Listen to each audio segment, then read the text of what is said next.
Hello, everyone. I feel like I need to introduce myself because I hear I have a new name. So my name is Michelle's dad.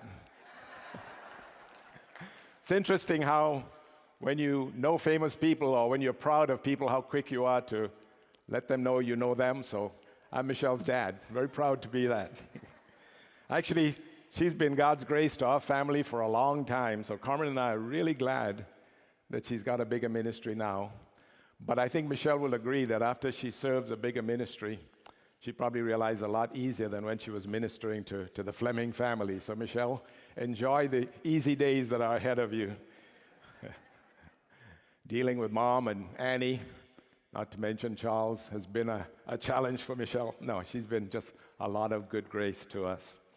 A shout out to our friends with the ASL community. I was sitting there and just amazed at how quick they are in responding to what is being said. As a matter of fact, I was wondering if they were actually anticipating. So I just want to shout out to the great work that's being done in that ministry. They told me I have 15 minutes, but the person who told me that was speaking American accent, so I guess that's 15 American minutes. And I Googled the conversion rate for Caribbean time, and we're good. We got a lot of time. Actually, I'm going to try to stick with American time here.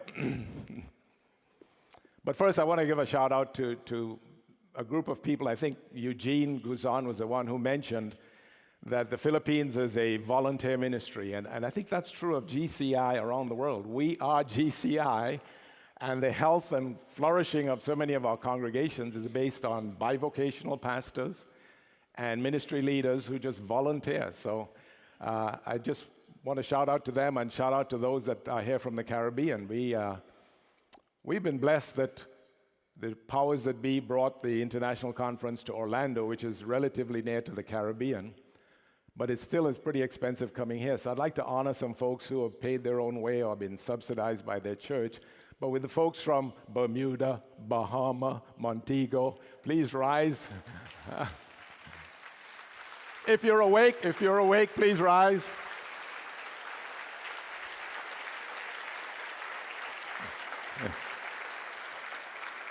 I think we become Mexicans in the Caribbean because there are about 100 Caribbean people, but it's siesta time. So some are still sitting. Somebody nudge them and they can stand a little bit late. What I'd like to do is, again, honor what God is doing. God has really been, when God gets inside of people, it's amazing what happens. So in my time, I just want to talk briefly and give you a quick overview of the region. And then I want to cover some of our discipleship-making efforts in the Caribbean. That's our big focus, and I want to just deal with that. But just some statistics, quick statistics. I was told if I hold this up, it works 80% of the time. We have 17 congregations. We are a relatively small region in 13 countries. The last time I checked, 12 of those 13 countries are actually represented at this conference. 10 of the islands are English-speaking, 3 are French. Technically, the French islands of Martinique and Guadeloupe are part of France, so they administratively report to France. But in the spirit of connectivity and collaboration, we're all in the same neighborhood. We do a lot of things together. So I'm lumping the French-speaking islands in. 3 French-speaking islands, average attendance 885 on a weekly basis. And as I said, the vast majority of our pastors are volunteers, people with jobs, families, take care of the church, and we just want to honor them.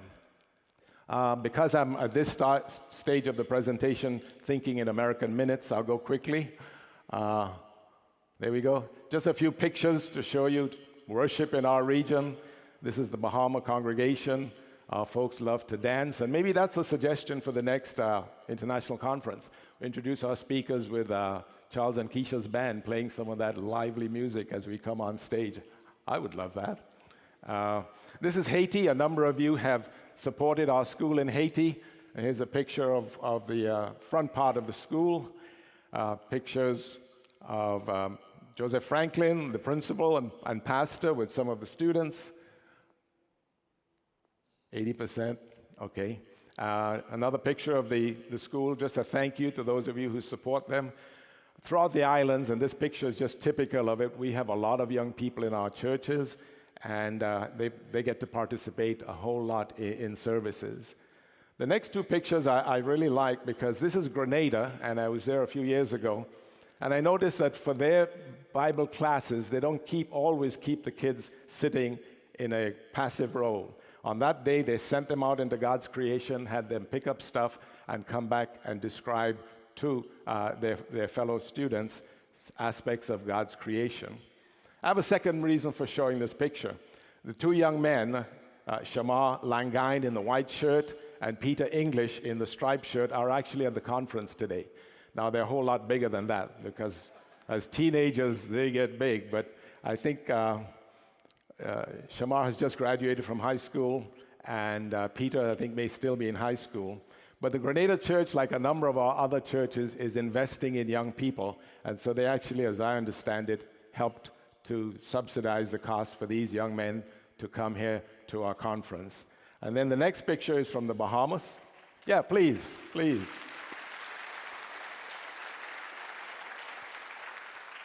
I love this picture because about 10 years ago, the Bahamas Church hosted a number of annual mission trips. I think over a 4 or 5 year period, they had mission trips with Janet Morrison.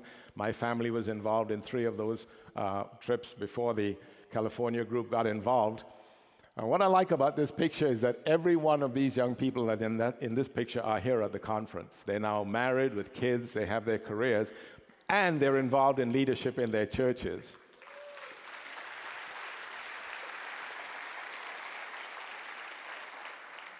So a shout out for just investing in young people. The Bahamas Church, if they don't put on a summer camp, they send their young people to Connecticut and other places, and they host mission trips and involve the kids and get them involved.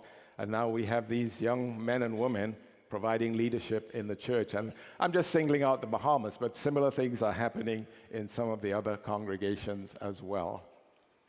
And now I want to focus on discipleship, because we've been talking about becoming a culture of disciples of Jesus who make disciples who make disciples.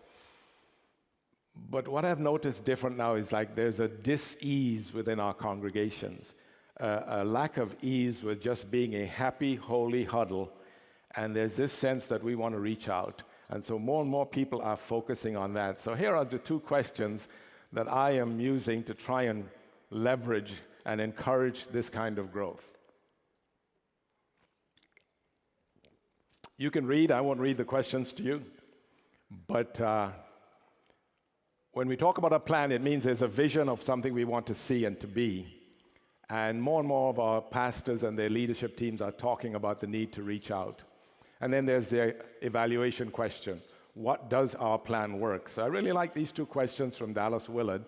And as we begin to move from head knowledge about disciple making to wanting to find out how to do it and actually doing it, these are 2 of the kind of strategic questions that I like to keep in mind as I encourage and work with our leaders.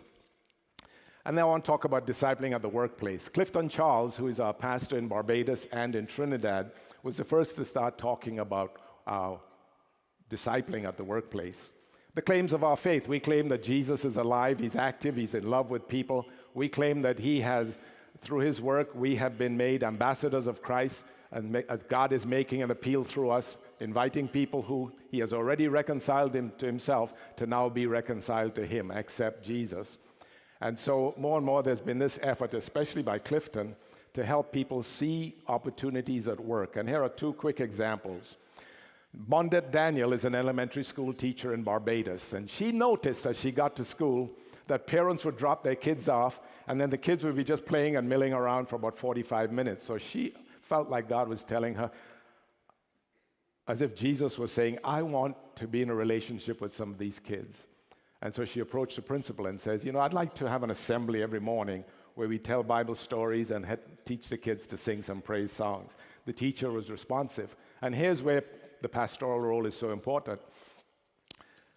The principal agreed, but that weekend, Bondet was beginning to have second thoughts. You know how we are.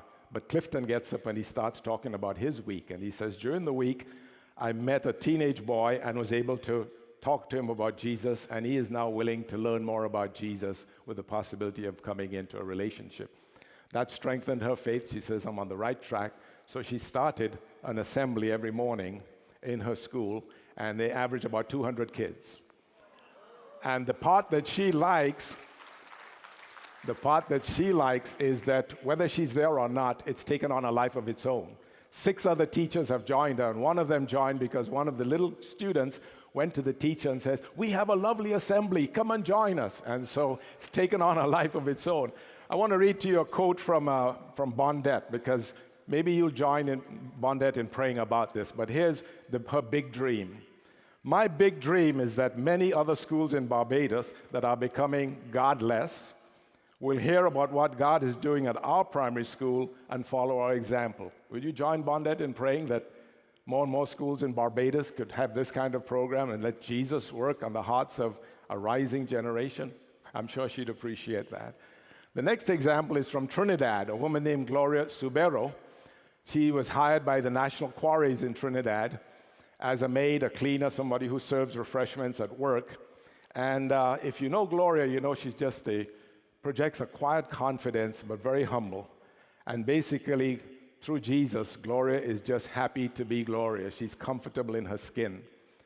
And so just by being transparent, sharing her story, praying for people, a couple of quick stories. One was a man living with the mother of his kids. Because of Gloria's influence, he asked to get married. She got to bake the wedding cake. We got to host the wedding reception at our church. One of the executives was moved to the point where he began attending church, and Gloria has actually invited about 12 people to church. And so I'm going to skip a couple of these because, boy, is the American time going fast. Gloria now has the nickname of being the calmer, because on one of the occasions when the board members were really angry with her, with the CEO, one man burst out, I would like to curse you out, but as long as this woman is here, I can't do it.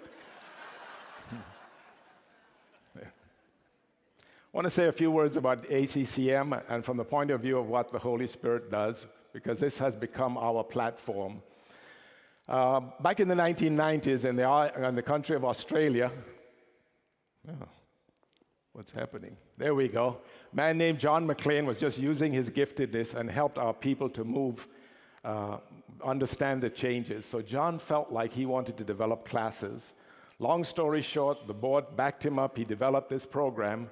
And this is the thread for the Caribbean. I'm sure the ACCM story is a lot bigger than that. But I knew about it because in Florida, a lady who's very near and dear to my heart and sometimes hard to find, there she is, my Carmencita, began studying. Our kids were going off to college, and she began studying ACCM because she had extra time. That's when I realized, as she did 6 or 7 of the classes, I realized just how good this would be for our ministry. But I left it at that until this young man, Kernani Cheney from Martinique with his wife Juliet and their son, says, I would like to see ACCM in Martinique. And here's the thing with the connectivity of Grace Communion. We are Grace Communion because we're connected and we love to collaborate. He said, I'd like to have some of our leaders equipped to take and offer ACCM classes to French speakers in West Africa. Long story short, we've had ACCM classes in Martinique for the past 3 years. These are some of the people that make it happen. Betty Brunet, Ghislaine Norca in the black T-shirt are our translators from French to English, English to French. Thierry Mertel does the cooking. He sets up audiovisual. And Patrice Cheney in the corner of the slide is the chairman of the board, and they have funded ACCM until it's now part of our regional stuff. I got a lot more slides, but I got to honor American time. Otherwise, they might pay me in Caribbean dollars, and I really don't want that. So this is our story. I'd like to encourage you to think of a couple of things, because if this were an episode of Sesame Street, I would say that this episode was brought to you by the letter C. Because when the Spirit is working with us, you see His fingerprints on us. Connectivity, collaboration, communication, and celebrating together. If we didn't have these international conferences, we would not have had ACCM classes that our students from the Caribbean attended in 2007 on the west coast of the US, 2010 and 2013 here in Orlando, that then developed into a progression into the Caribbean. So this episode has been brought to you by the Holy Spirit, whose fingerprints, if you became an analyst of the Holy Spirit's fingerprints on GCI, you notice the letter that fits between G and I? C. If you analyzing the Holy Spirit's fingerprints on your church and you see what looks like a curl, it's really a C. Because the Holy Spirit has made us connected. We love to connect. We love to collaborate. We love to communicate. And boy, do we love to celebrate. And now my friend James Henderson is going to come up and tell us about things we need to celebrate in Europe.